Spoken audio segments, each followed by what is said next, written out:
Oh, what's up? Just logging on to Instagram to it's first time going live since I've been back from the motherland, man. It's kind of crazy.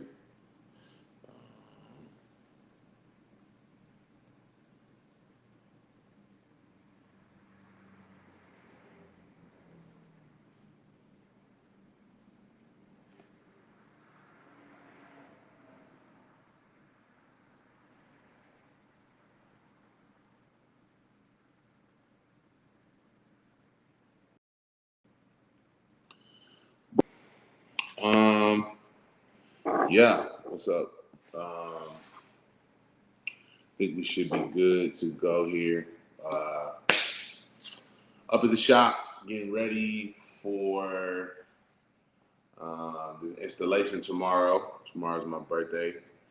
Jeff, what up, man? Um, what's up, Barista Life LA? What up, yo?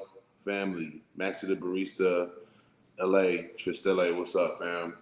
I'm up at the shop right now, um, just prepping. We kind of cleared all the walls off, and I had to drop some stuff off this morning. I was like, man, I really want to just talk about this young Dolph situation. It's kind of crazy.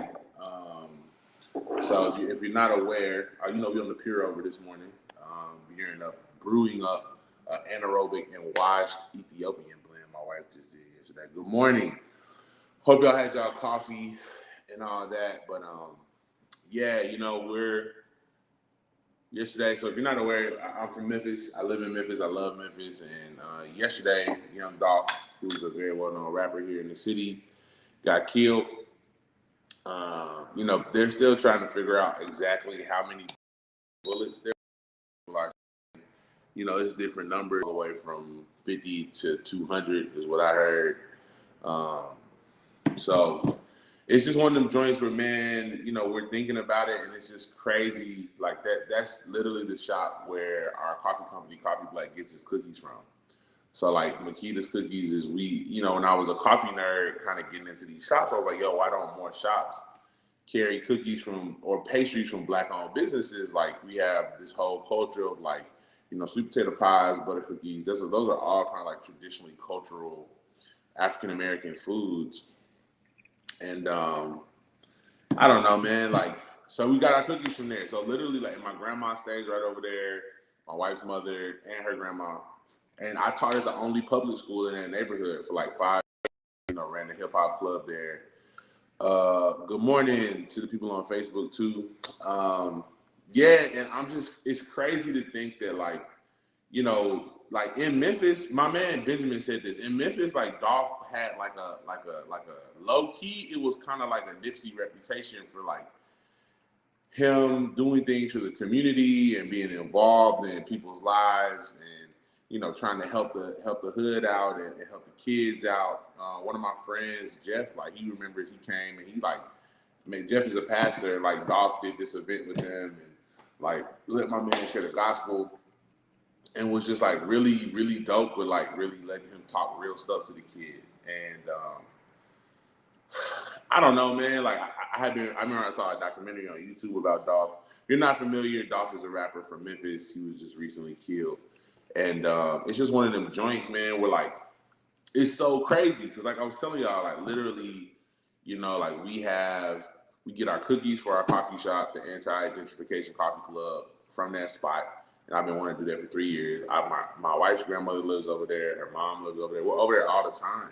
And literally, my homie was there doing with one of his mentors like 10 minutes before Dolph got shot. And before he was assassinated. How we want to, I'm not even really going to get into the like, yo, this was a government op, because I think this is some street stuff. You know what I mean? At the end of the day, like I think that's what it was. And from what I know, most people are saying Dolph was definitely involved in the streets.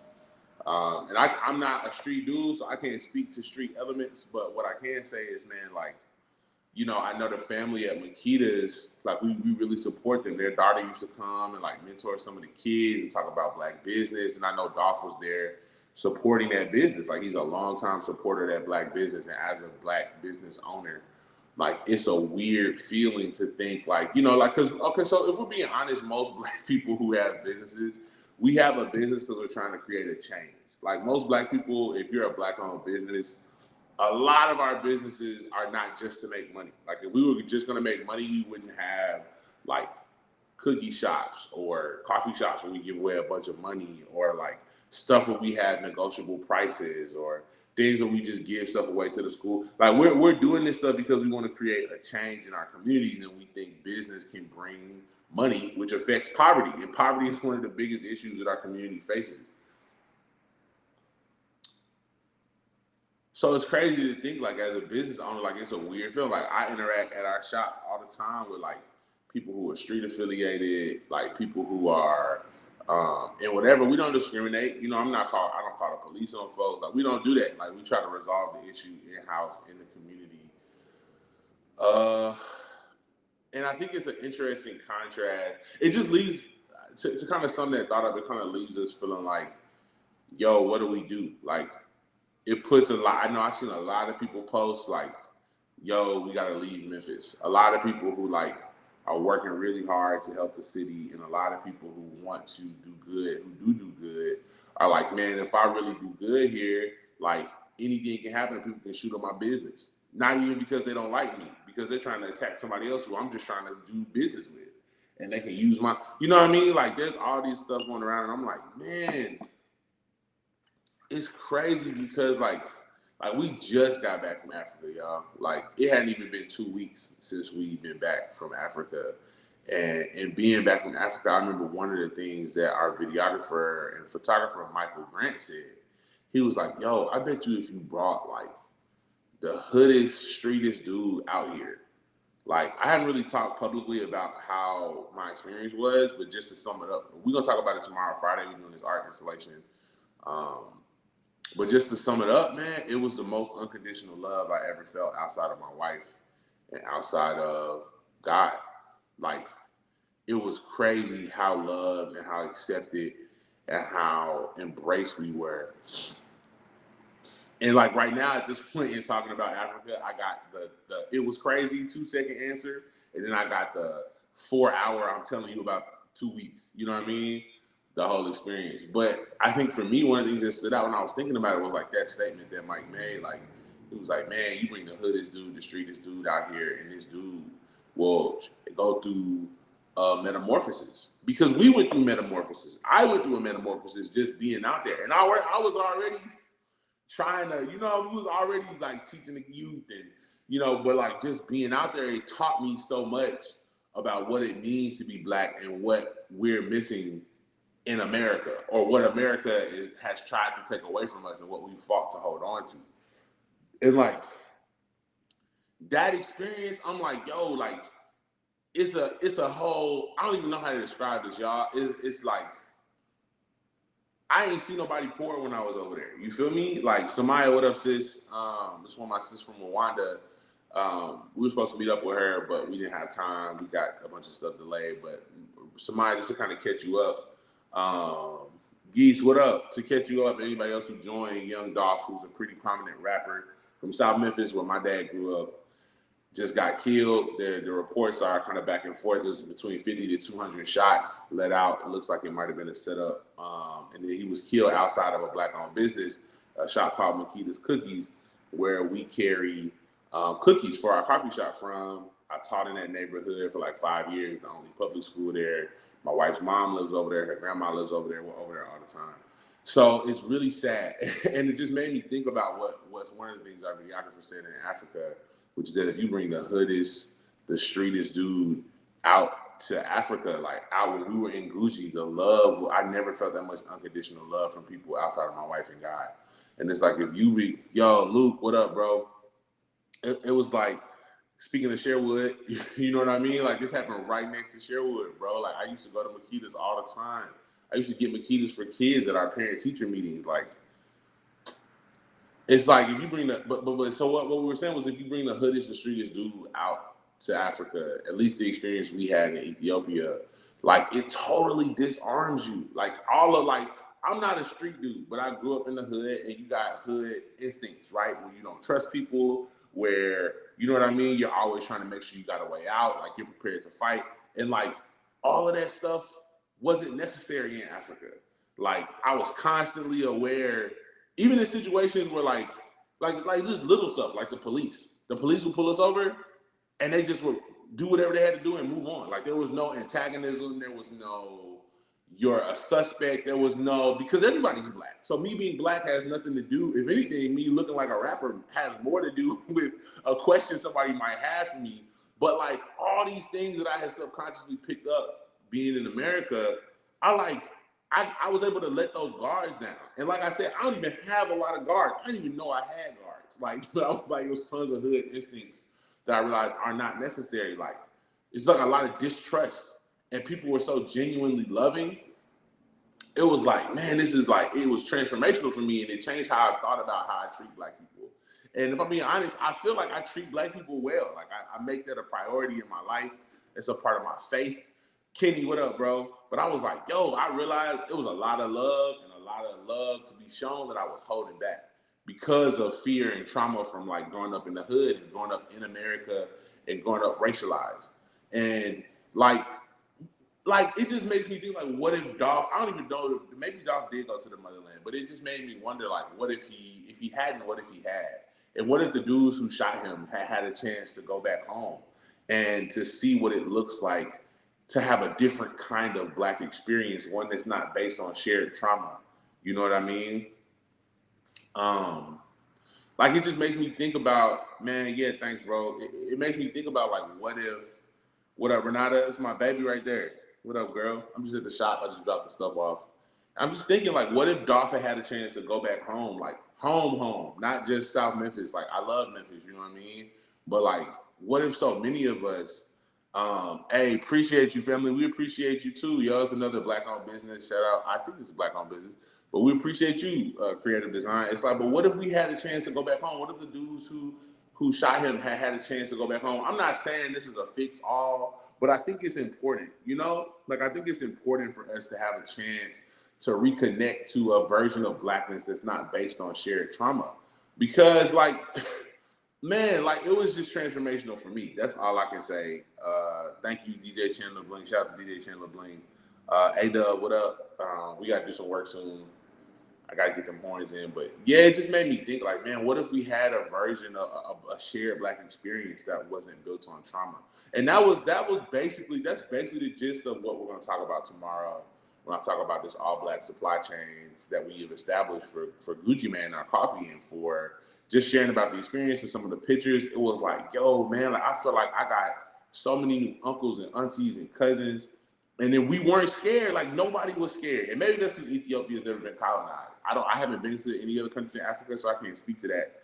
You know, but like the lack of fear or shame or like aggression in people's eyes, like even certain music, um,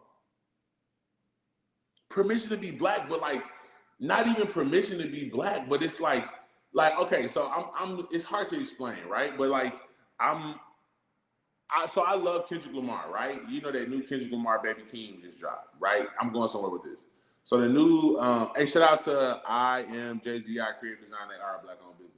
Y'all go support them. We definitely need to support black business, especially in Memphis right now. Like, please go support a black business, because I promise you, everybody who intentionally is doing work is thinking twice right now, because they're like, what about, could I be the next, the one? Could I be the next one? This is a scarf we got in Ethiopia. It just failed, but it's a story behind this, so we're gonna share it. But yeah, like it's like, man, there's not so like, okay, so the new Kendrick Lamar Baby King drop. We're going somewhere with this, right? The new Kendrick Lamar Baby King drop. I love that song. I listen to it all the time. They dropped like 2 songs, right?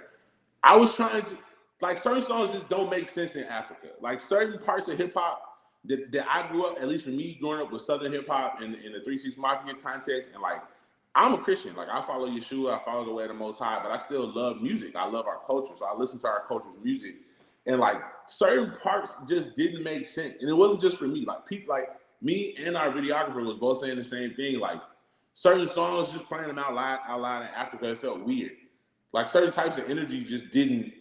There's an aggression and a distrust and an anger and like a rebellion that's natural in hip hop that like I grew up with, and I didn't even know I grew up with it until I went over there and realized like, oh, I'm naturally like I'm ready to be aggressive. You know what I mean? Because that's protection for us as African Americans. It just didn't make sense. Like, it was like, ain't nothing to be mad about. This is the most beautiful place I've ever been to. It's mountains and the best coffee I ever had. Every black person I meet look like they in the Gap ad, naturally swaggy. Every kid I meet has their dad. Like, it was like, what? There are obviously issues in every country, but the issues aren't related to my blackness when I was in that country. Like, you know what I mean? And like, nobody else felt like their issues were because of their skin color. So like, this aggression that I feel like I walk around with, I can just speak as a black male from the South, from Memphis, Tennessee. There's a natural. And what's the point of being mad while I'm playing music with hella curse words and like, it just don't make sense. I'm driving through one of the most beautiful places on the planet. I'm trying to play some beautiful music. I'm trying to make some beautiful music. You know what I mean? Like, I'm not trying to be out here like, it just don't. Baby King didn't make sense in Africa, and I like Baby King. You know what I mean? Some of Kendrick's stuff, and I love Kendrick, but those collabs didn't make sense. King Kunta made sense. King Kunta definitely made sense. Bob Marley made sense. That Coffee Black album made sense. Pharrell Williams, some of that stuff made sense. But like, here's where I'm going with that, right? Dolph and a lot of Memphis music has a certain anger and justified anger and aggression. A lot of gangster music has a lot of aggression. Trap music currently has a lot of aggression and anger that makes sense in America, but we don't have to stay in America. Like, that's why I'm like, I realize, like, my wife got a ticket for March. I'm saving money to get a ticket for March to go back to Ethiopia, because it's like, hopefully go to Rwanda as well. You know what I mean? Shout out to Samaya. Like, we don't have to be stuck here. Like, we don't have to be stuck in these systems. And realistically, I don't know a solution for how to get a lot of us an opportunity to go. But I'm going to work on it. I don't even know what that is, but I guarantee I'm going to work on it. Because, like, even if they're like, I was like, so many of my students, man, even if that would have made a difference in one student's life, it's like, even if it made a difference in one student's life, it would have been life-changing. You know what I mean? And I'm definitely trying to go to Rwanda, Samaya. And I think a lot of black people in coffee want to go. A lot of black people want to go. And that's really what I'm trying to say is, like, y'all, we're not stuck to these options. Like, we live in a world where we have the internet. We live in a world where we have, I think so. Like, people was asking me, like, why you got to pay? They should cover that. The state should cover that. And I agree, you know, but we had to do a GoFundMe to go, you know what I mean? But we went because of people who supported us. What up, Mike? I was just talking about, shout out to Mike, man. I was just talking about his thoughts on, like, what would have happened if you brought the hoodest dude to this experience, to be in Ethiopia, to be in Africa. Like, it was transformational for me. I had to let my guard down. You know, I didn't even know I had my guard up. Like, I didn't even know I was ready to be aggressive or distrusting, but there was so much on my spirit that, like, I was able to let go. You know what I mean? Like, I cried 11 times, y'all. Like, it was really crazy. And it weren't tears of sadness. It wasn't none of that. It was like, man, it was tears of feeling overwhelmed with gratitude by being reconnected to something that I didn't even know I needed. I didn't even know I lost. So, yeah, fam, that's just some of my thoughts. If y'all got some questions or you want to talk more about it, like, definitely come out tomorrow. And if you don't got money for tickets, like, let me know. We got a free option. You know what I mean? So, but if you want to be there, we got limited space. We want you there, either digitally or in person. And, man, just keep praying for Makita's. You know what I mean? Like I said, like, the shot Dolph was shot up at is the shot where we get our cookies. I brought pretty much all my homies who visited, I take them over there. You know what I mean? Like, my grandma stays right next to that. Right next to that. My mother-in-law stays right over there. I taught over there for 5 years, and it's just, like, heartbreaking thinking about, you know what I mean? Like, the reality of what our people are going through. Yeah, man. Yeah. And I think for me, there's another way out. Like, there's an option. Like, whether it's through coffee or music, they're like people. And, like, the last thing I'm gonna say is that all the people and all the different medias and forms of this little lie that's in the air that, like, Africans don't want us back home, not the Africans we met. That's all I can say. if people saying East Africans don't want us back home, not the East Africans we met. Like, I can't speak to anybody else's experience, but like, I ain't never felt love like that outside of my wife and God. You know, that's just what it is. And I think my heart is to grow our company to a place where we can facilitate that experience for more people than just us. And if it's not my company, skip my company. My heart is that God provides a way for more of us to get that experience because we need it. Like, we're hurting, and and this is not to, like, I love being African American, so I'm not trying to like say we're like our culture is bad. I'm just saying we've been wounded and we need to heal, and a lot of that healing is gonna come going back home. You know what I mean? Pray for Makita's, pray for Dolph's family, pray for the city. Like, a lot of folks are saying like a war is on. Like, think about, you know what I mean? Like, when Tupac and Biggie were killed, like, all of those were leaders, and then all the people who they led were hurt, and now they want to take that anger out on other people. So Dolph was a leader, a huge leader in Memphis and beyond, and like, all of those people are hurting, and all of those people are used to using violence to solve and deal with their hurt. And there are a lot of people who did that who are scared, who are associated with the folks who did that, who are scared. I don't even know who did it. You know what I mean? But then people are gonna make assumptions, and we just need to heal. My people need to heal, man. I need to heal, and I feel like I'm on that journey, and we're on that journey together. You know what I mean? So, yeah. Blessings on y'all. Thank y'all. I'm gonna drink this coffee. It's probably cold now. My homie Eddie said praying for y'all and for Memphis. We appreciate it, man. We really appreciate it. I think that's pretty much all I had to say, yo. If y'all got questions, like, I'm gonna stick on here for a little bit. We can just talk or catch up. Then I gotta go get the prints. The photos that we're taking, I think he might still be in here, is by the homie Mike. He did an excellent job with these joints, shot on film. So we're not going to be previewing any of the images that we took digitally. It's all going to be through a series of installations that we'll do over the next year or two. And so we want to share the experience. You know what I mean? Yeah, let's definitely do podcasts. Let's definitely do it. So the first one is tomorrow. Tomorrow's my birthday. And it's sad, man. Like, folks don't even really want to go out. You know what I mean? Like, it's like, because you don't know where these young dudes going to run into each other. And at any point, they can let them things fly, and it's gonna be reckless. You know what I mean? If not, if we start with 50 to 200 shots fired, I don't want to see where it's gonna go. You know what I mean? Shout out to the homie Coffee Beers and Bow Ties. Man, yeah. Appreciate you, yo. Appreciate you. Yeah. Okay. Y'all keep that coffee black. I don't think we got any questions. I'm gonna dip. Talk to y'all soon. See y'all tomorrow. Thank you, yo. Thank you. I got family coming in town. It's gonna be crazy. It's gonna be crazy. I think we're gonna start our early Black Friday sale tomorrow too, if you follow the company and stuff. So, yeah, man. Appreciate y'all. Love y'all. Keep that coffee black. Yeah. One.